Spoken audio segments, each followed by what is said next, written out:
Bonjour à toutes, bonjour à tous, j'espère que vous allez bien. Bienvenue dans notre studio by Valumen.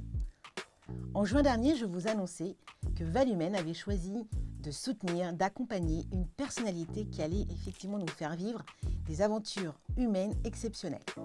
Julien Renaud est passionné de montagne, depuis toujours.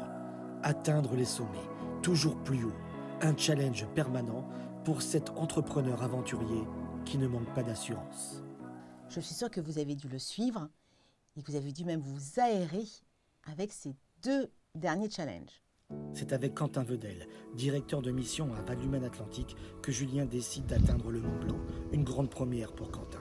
Après une préparation mentale et physique d'acclimatation, le premier sommet est atteint. Puis, dans la souffrance, le Graal, le toit de l'Europe. De l'émotion intense et inspirante pour nous encourager à réaliser nos rêves les plus fous. Pour le Ventoux-Man, Julien décide de porter une nouvelle fois les couleurs de Valumen. Un triathlon extrême. 2 km de natation, 90 de vélo et 20 de course à pied. Défi relevé en 8h33 minutes. Julien Renaud. Bonjour Julien, comment Bonjour vas-tu? Elisabeth, en pleine forme, En toujours. pleine forme? Oui. En juin dernier, justement, nous t'avons quitté. Tu allais donc faire l'ascension du Mont Blanc. Mhm. Le 19 septembre, tu nous as fait vivre une expérience exceptionnelle en justement te lançant dans le challenge du Mont Ventoux. Mhm. Donc déjà, est-ce que ces 2 challenges t'ont permis de préparer le prochain? Donc je vais te laisser effectivement nous dévoiler en fait la prochaine destination. D'accord. Alors le prochain, donc là c'est un des gros objectifs qu'on s'est fixé avec Valumen, c'est de partir au Népal.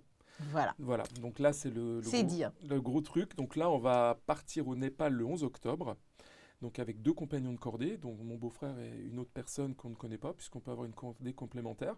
Et donc là on va au pied du Makalu et de l'Everest. Pour aller Là, faire c'est combien d'altitude? Alors le Mary Peak fera 6500 mètres. Oui. Et le deuxième sommet auquel on s'attaquera fera 7200. Là, il y a 2 ans, effectivement, tu avais déjà, je dirais, franchi 7000 mètres. Là, j'imagine qu'il y a 2 ans, tu as découvert un certain nombre d'écueils, peut-être. Y penses-tu pour effectivement peut-être les éviter cette fois-ci? Quels ont été, on va dire, les 2-3 points qui t'ont véritablement marqué il y a 2 ans et auxquels aujourd'hui tu vas te dire, bon, là, je suis prêt, point d'attention, point de vigilance? Alors le premier, c'était le côté physique. Donc il y a 2 ans, je ne m'attendais pas, au-delà de 5000, 6000, à cette difficulté physique extrême. J'avais fait le Mont Blanc, j'avais fait des sommets, mais vraiment comme on dit vulgairement, j'ai pris une grosse droite.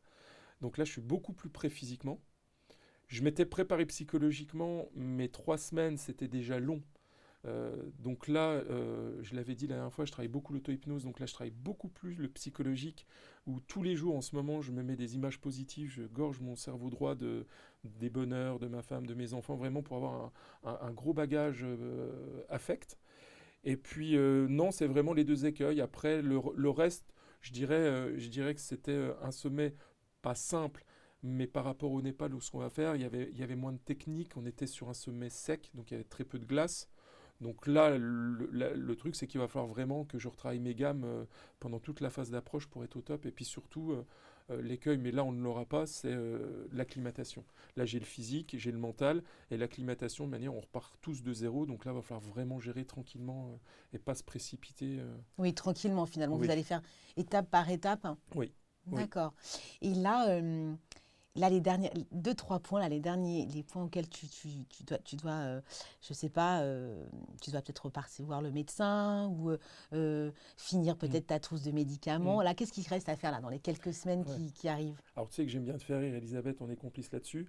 J'ai eu un pote qui est DG d'une compagnie d'assurance qui m'a dit comment t'es. En fait, je lui ai dit c'est simple, ma vie actuellement, je suis dans une machine à laver à l'essorage. D'accord. Allez, d'accord. C'est-à-dire que j'ai 10 000 trucs à penser. Donc oui, effectivement, le Népal, tout se passe bien. Et là, on a une liste. Il fallait qu'on ait un certificat médical de dernière minute, des papiers encore à remplir, une liste de matériel interminable parce que là-bas, c'est compliqué. Donc, et puis on veut notre matos. Donc là, c'est rechecker, rechecker, rechecker, rechecker sans cesse. Tu parles avec un sac qui pèse combien de kilos là? Alors j'ai 2 sacs. J'ai un gros sac de voyage qui sera transporté par les porteurs. J'ai un sac à dos que j'aurai au jour le jour. Mais grosso modo, je serai entre 10 et 15 kilos au global. D'accord. Et donc 10-15 kilos. Nous, on veut te joindre, bien sûr, prioritairement ta famille, ton épouse. Concrètement, comment fait-on quand on arrive à plus de 6000 mètres pour atteindre les 7000 mètres? On fait comment pour te joindre? Alors, il y aura toute une phase d'approche où on aura des cartes SIM donc locales qui nous permettra d'appeler, qui nous permettra de mettre des SMS. Si ma mémoire est bonne, le camp de base, il y a du Wi-Fi quand même, parce que ça remonte jusqu'à 5-6 000. Après, ça sera comme la Concagua pendant bien une semaine, il n'y aura pas de contact. D'accord. Sauf accident, où là, on est en téléphone satellite, ça coûte horriblement cher, et donc, et puis on est vraiment focus. À partir de 6 000, on est vraiment focus sommet, et même si bien évidemment, hein, j'aime ma famille, et j'aime tout le monde, je peux pas me perdre dans l'affect, parce que le dernier moment, c'est vraiment, je suis dans une bulle, avec mon beau-frère, on se parlera même quasiment pas. Là, on est vraiment enfermé vraiment pour pas chuter, pour pas avoir de problème. Et donc pendant 6-7 jours, ça sera compliqué et je pense qu'il n'y aura aucun contact. Et si contact A, ça serait pas bon signe. Donc là, ton état d'esprit, c'est à la fois un mélange de anxiété, Ah ouais. excitation totale. Mm.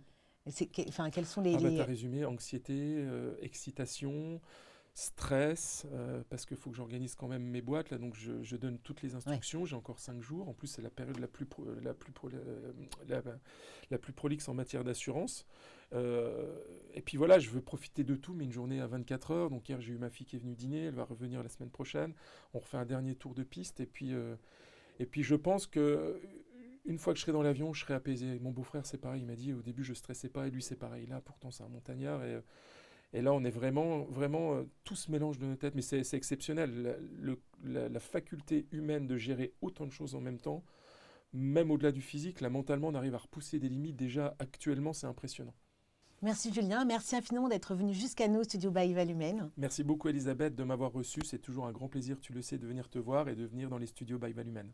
Écoute Julien, nous, on sera derrière toi avec toute l'équipe Valumène. On sera là pour te suivre, t'accompagner du 11 octobre au 15 novembre.